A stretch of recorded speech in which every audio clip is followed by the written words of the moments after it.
Jennifer Musimenta ne mwami we Michael Mubangizi baagala eddwaliro ly'e Mulago libawa omulongo waabwe owokubiri omuwala.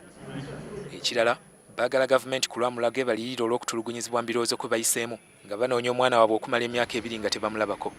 Juliet Nalukenge Pulida aliwo ku lwa Mulago ne gavumenti. Kkooti emulagidde aleete empapula zonna ezikwata ku nsonga eno n'amannya ga bannansi abaakola ku olwo nga 12 omwezi ogwokusatu mu mwaka gwa 2012 Musimenta lwe yazaala.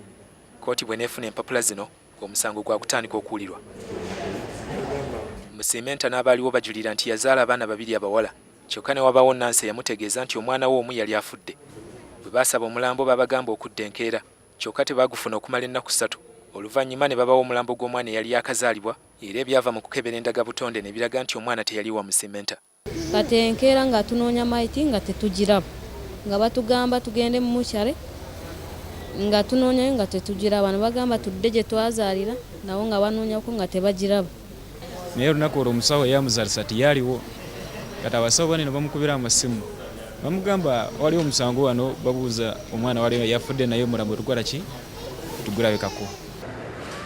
Mulago terina muntu yenna gwe yateekako mutawaana gwa kunnyonnyola mwana wa Musimenta bwe yabulira mu waadi.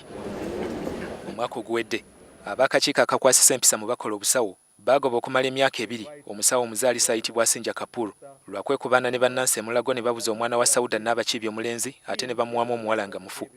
Bino byaliwo mu 2006 era Nnabakiibi ne bbaawe Faruku Bukenya bakyabanja omwana waabwe.